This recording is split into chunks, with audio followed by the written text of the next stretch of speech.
Yes, sir. We are back live on Radio Free Brooklyn. You already know what it is. It's your boy, Ben Lewis, the best in the world, and Addy The Baddie. Still bad. Yes. And she's managed to make it through all the segments and deal with my toxic masculinity. You know, working through it. You're working through it day by day. Step yes. by step. You're supposed to say, well, Ben, you're not toxic and, you know, all that good stuff. Then, but, you know, you missed the cue. I don't lie on Thursdays. I guess we haven't been working together so that long, huh? I don't lie on Thursdays or any day for that matter. And we got a very special guest in the building. We do. We have Shah Leezy. Yes, Shah ma'am. Leezy in the building. I'm so happy to have you here. Yes. Thank you. So I went to this open mic. It wasn't an open mic. It was actually this showcase that one of my friends invited me to a few months ago. And that was the first time that I saw Shah Leezy on stage. And he was headlining that show, that one in Brooklyn. I forget. Friends and Lovers, maybe? Was it the AMP or I forgot who it was. It was in Brooklyn. Yeah. I know you're talking Friends about. and Lovers bar, maybe. Yeah. Okay. So that was dope because I came there to see a friend who had one of the opening sets, and I stayed the whole time. And I saw you, and I was like, wow, you just really kind of captured the whole crowd. I'd never heard any of your music before. Didn't have any context about you, but you had your stage presence. And not only that, but the quality of the lyrics that you were spitting, your energy and engagement was something that I thought was super interesting. So I followed you immediately. Normally when people are oh yeah, follow me or whatever, I'm selective about who I want to follow and really see what's going on. But definitely caught my eye, and I started listening to some of your music. So really happy to have you here with a new project. Thank you for having me. Yes, strictly for My Habibis, the new album. I'm excited, man. We've been pushing this hard. It was a good process. Took us a couple months really to get it down packed. We just feeding the people freestyles just to keep people warmed up and just anticipated for the project. And then we hit them with that Alicia's Jam record. And we shot a movie with that. And here we are now. Now we in promo mode. That's what's up. Yeah, and it dropped the 20th, right? Yes. Yes, it's a 9-track project. 7. 6. 6. Okay. 6? Oh, I don't know what I was next thinking. time 9. I'll get y'all 9 next time. Maybe I wanted 3 more songs Okay. after I wanted 3 more songs after I heard it. Yeah. Okay. But that's okay. good, right? That's That you good. should want more instead of them just shoving shit at you. No, because 7:30 even on the track. drive over here, I was listening to it, and then it finished. I was like, oh damn, that's it. I was going in there maybe my joint is glitching or something, but I enjoyed the project, and one of the things that I enjoyed about it was that one of the things I like to hear when an artist puts out a project is a strong start and a strong finish, and you nailed it from the start with the lyrics and the song, and then the finish, going off with Leezy's Theory 3. Yeah. That is my favorite joint on the project. Mm-hmm. So how did you put this entire project together? What was the process like for you? Well, the process mainly was every project that I do is like a journey. So as you're listening, you're pretty much you're on track with me. Where am I in my career? So when you start with track 1 and you hear the statement, I'm literally letting you know at that moment, here's where I'm at the game right now. Yeah. I've arrived. You know what I mean? So that's why in the intro, you hear me, I'm I've been paying attention to you rap dudes. That's me. All right, I'm breaking out now. No, I've arrived. Now it's time and stuff.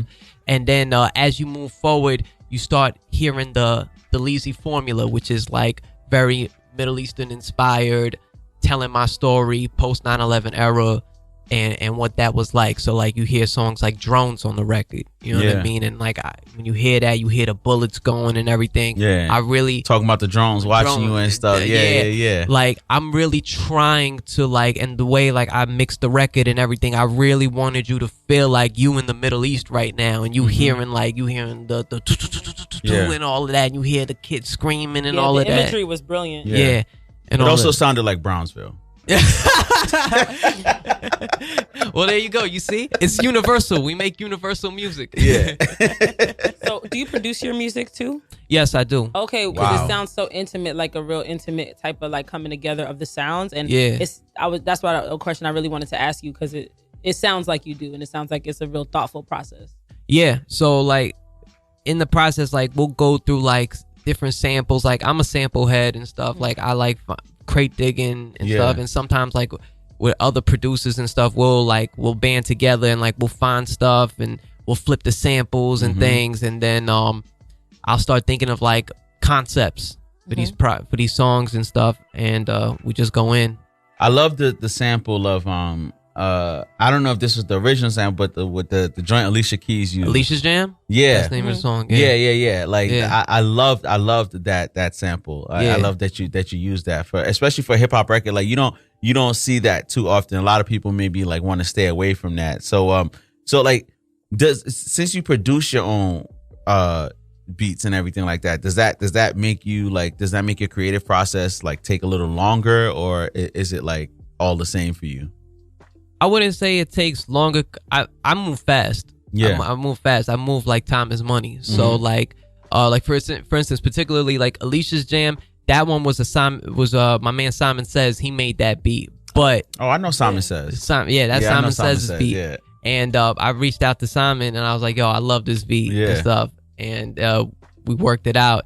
And and it was pretty much in the same lane of how I like to produce my records and stuff. So I was like, this is perfect. This is very consistent. And I already had made at that time, I already laid down Drones at the time. And I believe it was like the statement was already done. So I was like, oh, this would be a perfect record. It's a ladies record. Yeah. They're going to love it. We never had a ladies record before at that time, like compared to my other projects. I was like, this will show a whole different side of you that's not always so like political, rah and shit. Yeah, I loved it too. As a woman, the only woman here, I definitely loved it and I connected to it. But I did want to touch on before we get there, I did want to touch on 9/11. You know, and I know this is something that's a huge thing as far within the Muslim Islam community. And I just was curious, how old were you when 9/11 happened, and what was one of the biggest differences you noticed of what your life was like after 9/11 versus before 9/11? So I was in middle school when 9/11 happened. I was just probably like in the 6th grade when that went down. When it happened, I didn't realize at that moment how big. I realized that I witnessed history, because at that time and that age is particular, because it's like you always learn about history, but you never know when you're a part of it, right? So like now I'm like, oh shit, now I'm a part of like this. I think I just witnessed history and stuff.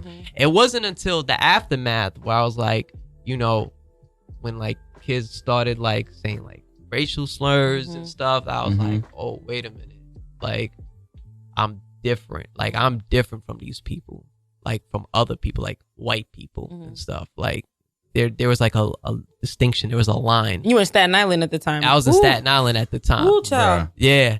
And then like I didn't realize then, and then as I got older I realized, damn, this place is racist. Yeah. Like this place, and then one thing I remember vividly was in school just being, not, I wouldn't say confused, but it was just hard to bridge that gap, because you know, a lot of the white kids, a lot of like, you know, Italian kids or whatever, they you know, saying the N-word, or like Osama's your uncle and stuff like that. So naturally I started to like, and there wasn't a lot of my community there anyway, so I'm like solo. So I started to I was just hanging out with a lot of like black kids, Latino kids, and then like we had the same things in common. Like I loved hip hop at that time. Like, I'm like, you like hip hop, I like hip hop. You like sports, I like sports. And then that's like I just found my niche. I get a very listening to your project, I get a very like old school type of like style to it. Like it doesn't sound like much of the things that's out now. Right. I just wanted to know like who were some of like your biggest influences, and who, if any, do you like try to kind of pattern your style after, or your music after? How much time you got today? Man, I got so many influences. I mean, but just to throw out a few, obviously like I love Big, Pac, just like for the messages. I love studying a lot of that in your music too. Yeah. A lot of passion. I love studying like Nas, Jay, Rakim. Who else? In like modern times, like Cole, Kendrick, right? You know, the Wale's of the world.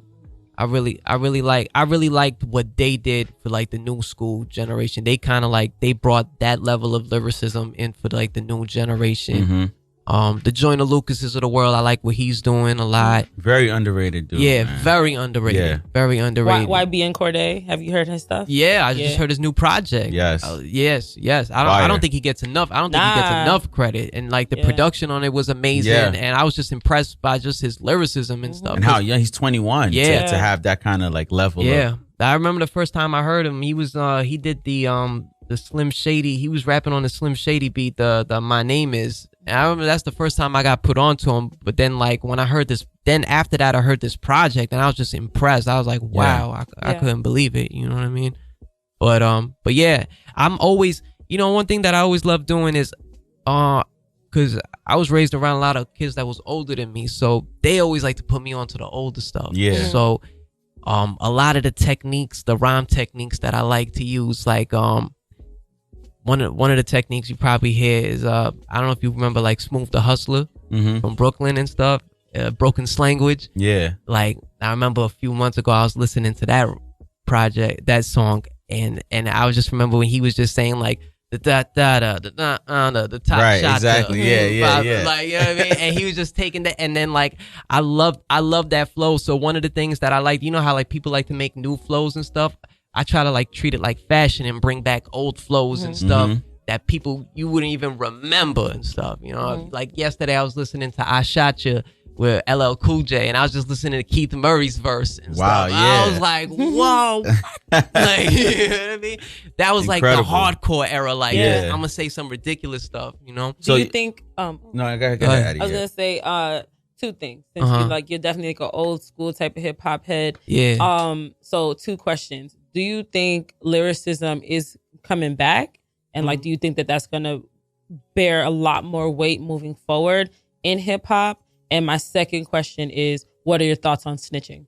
Because we've been talking a lot about this Tekashi 6ix9ine case, I'm just curious from your seasoned perspective. Right. What's your thoughts? Okay, so for the first question you asked me about like MCing and is lyricism coming back, I think lyricism is always gonna be those rounds. It's gonna, you know what I mean? It's like the seasons. Like I remember in 2007 when everybody was going crazy about like Soulja Boy and like this whole era of like this like bubblegum rap was coming out. And, yeah. You know what I mean? Ringtone rap and stuff, right? But then things changed. Like within like a year and a half later, then Drake came out. Then Cole came out.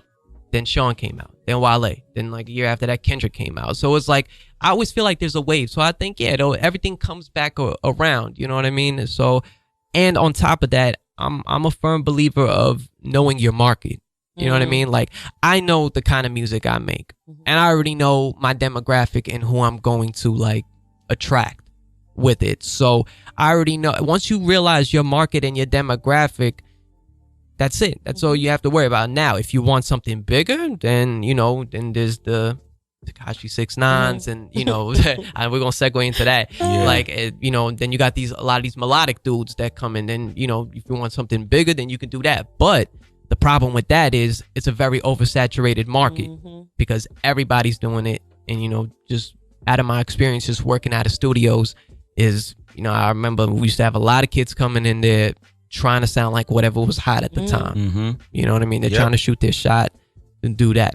And I'm a firm believer of just making music that's really from your heart. And I feel like that the rest will pan out for itself. You know? I agree. Okay, and now to the second part, right? About snitching, right? So it seems like there's a big generational gap going on here about snitching. And just from my little background, from what I've told you about me and like the people that I grew up around with, like obviously that's not condoned, obviously, especially when you like adopt a certain kind of lifestyle. When you willingly go into when you willingly go into it, it's it's a very tough thing to try to back out of it. Now in his situation, he went into it, he wasn't supposed to be involved with the stuff that he got involved with. You know what I mean? So there is a level of accountability that needs to be claimed on 2 sides. You know what I mean? Like that kid should have never been involved with crimes. Like he should have been the moneymaker. He was supposed to be like, do whatever you want to do, and then the goon protection is behind you just in case and stuff.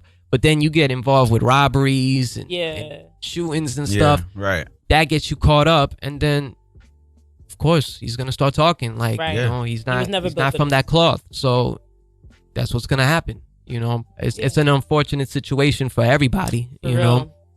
And for hip hop, most importantly, for hip hop, it becomes a big problem because now, you have the feds looking into other artists. Yep. Right. This thing of ours is like, what happens? It comes from the bottom. Yeah. We were just talking on one of our topics. They're listening to your lyrics and stuff like that. Using that in the court against you, like your lyrics as a weapon against you. And they don't do that with any other genre of music, but they do that with hip hop. So that's a good point. Yeah. So, we get targeted, obviously, people of color, people coming up, changing their lives. So, you got this kid blowing up the whole lid off, and it's just like, now it's open season for everybody. Right. Everyone gets investigated. And I don't care who you are, whether you're a conscious rapper, whatever, party rapper, gangster rapper, everyone gets looked into now. And, we have to be careful, Yeah, for sure. Now, you talked about like having an appreciation for a lot of like the old school and everything like that. How important do you think it is for an up and coming artist or someone who's trying to break into this game and into this industry? How important do you think it is for them to learn about their history, if you think it's important at all? I mean, clearly through precedent, I guess it doesn't matter. Right. I guess it doesn't matter, but I was just having this conversation with my man. Because I'm very adamant about it. I'm like, how could you not know the history? Like any industry you go to, everybody will say, oh well, Ben had this radio show. He's a pioneer. Oh, she's a pioneer and stuff.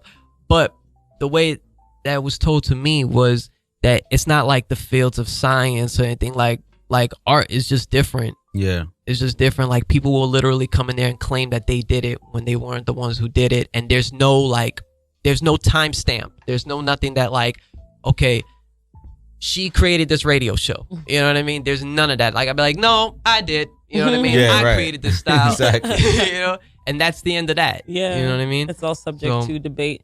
My question is, what's been your reception like for your community? Because from your community, and by that I mean like the Persians, Iranians, right? Yeah, Iranians, Persians. The Muslim community, particularly those in New York, who honestly, I grew up actually around like my high school that I attended was like basically like half Muslim. So it was like I grew up around a lot of people who were from Islam, have Islam background. Right. And so luckily, like the people in my school, and I'm sure that they experienced like teasing and things like that, but we had a lot more context. It wasn't like, oh, there's just one Muslim kid, and so now all of our fears is now centered on this person. Right. But it definitely was like when I spoke to my Muslim friends who definitely who identify as Muslim, and people perceive them as Muslim, because you don't even have to identify. People perceive you. I had Sikh friends who were getting attacked on the street. Yeah. You know? I have a friend who's Sikh too. Yeah. So what has that reception been for you, filling this void in this space and getting that story out there? It's been exciting. A lot of them have been hitting me up. I've had people from Iran hitting me up, sending me pictures, playing my music. Nice. Sending me messages, wanting to do music with them, and actually a couple of like well-known acts out there and things. So that's for my next project. I want to do something where it's like I'm rapping in English and flipping it into Farsi, which is the language that I speak, sort of the way like Pun did it when he did like the Spanish into English thing. So I want to do that for the next project, and that's a collaboration I got with this kid out there. And but the perception has been like really good. A lot of people are excited, and because I'm filling in a lane that a lot of people not really doing. Right.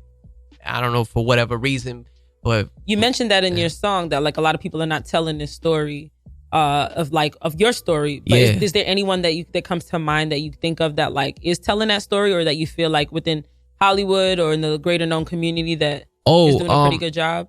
What's funny? There's this comedian right now. His name is Rami Youssef, and he's got this show. I highly recommend it. If you got Hulu, you should watch it. It's called Rami, and his life. I mean, I sat there and I watched it, and I laughed, and it was the first time. It was the first time in my life, in my 20 plus years of living on Earth, where I watched something on TV and I connected like directly with it, because it was like he's from my era and he was talking about stories and I related to it, and like culturally, everything from family, the way we treat our daughters, the way we treat our sons, and he really lifted the lid off of like a lot of misconceptions that a lot of people think about us. So I loved it because most of my life, I had to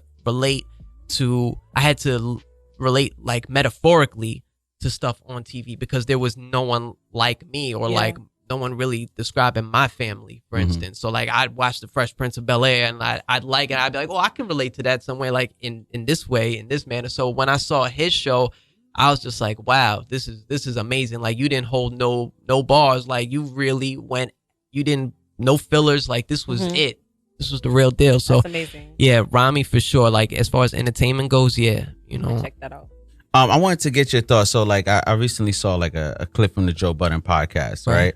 And it's basically Joe Budden talking about having to quit your job to be successful. And you had some bars in Leezy's Theory 3, where you said rapping for my life because I'm scared of my day job. Yeah. Shout out to my 9-to-5s who claim they're alive, swallowing their pride, compromise, they dying inside. Yeah.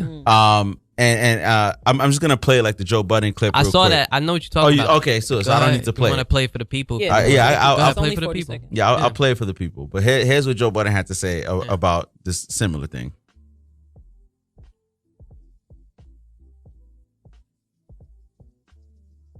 I don't believe that any of you are serious until that occurs. That's fair. Yeah. Sorry. Got to take that jump. Got to take a jump. Yeah, don't try to steal second base and keep your foot on first. Look at you, Go to your job. Tell them niggas, yo, got something on the side that I have some faith in, and walk away. Yeah. And then weather the storm. Yeah. That's the important part. Hey, creatives, it ain't about how much money you make, how much debt you're in. It's really all about, can you weather this storm? That whole corny saying, the light at the end of the tunnel, let's not make that applicable here, but it is. If you can get through being broke for the next 9 months, the lick it. All right, so that's what, for the people who haven't heard it yet, that's what Joe Budden had to say, basically about like handling a day job and being like a creative. Now, you're a creative, and Addy, you're a creative as well. I just want to get like your thoughts on it, and Addy, you could share what your thoughts about what Joe Budden had to say on that. Well, I understand where Joe's coming from. I mean, I spent 2 years of my life doing that, taking that big jump. See, I used to intern at studios when I was in college and everything. And after college, I was like, no, I'm going full time with this music thing. And I lived out of studios. 2 years, I was an engineer. That's how I got my foot in the door. That's how I learned about the game and everything. And I was for 2 years broke as a joke, working with clients, getting chump change, like could barely get on the Metro card, barely could afford a sandwich for myself after I finished paying off the house for the studio time and things. Having said all of that, it was a struggle when you don't have money behind yourself, or you don't have a manager and things. I think everyone's situation, it's situational for every person. You know what I mean? From what Joe's alluding to, taking that jump and stuff, I think it works when you have the right pieces.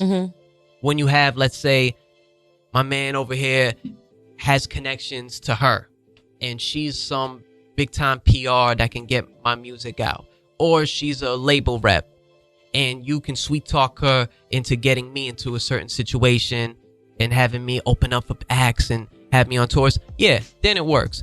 But I didn't have those kind of luxuries, and the doors was closed. So I had to fund my own movement. I had to diversify, which is something that Ross was talking about in his interview with Joe at the pull-up. Where he's like, in hip-hop, we have to diversify ourselves into different fields. So with me, I use my education to get my money and fund my movement, shoot my own music videos, fund my own promos, hit you guys up. Every morning, I'm up 7 a.m. I'm emailing people.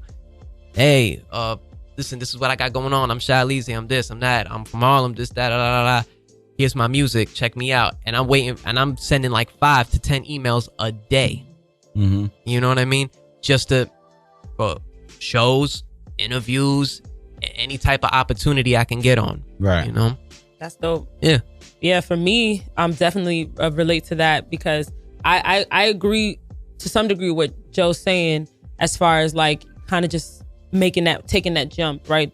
And I don't know if it's about quitting your 9 to 5. I think it's kind of about quitting that mentality that whatever like practical career goal you had that was your plan A, that is no longer a thing. So that everything else that you're doing, so whether it be your job that you're currently doing or whatever side hustles you have, is all in service of this new purpose, which is your goal. Right. And I think that's for me what happened. Because like I used to be a classroom teacher. That was my career. And I was like, oh, I'll do music on the side. Right. And for me, I left the classroom because I didn't have the time.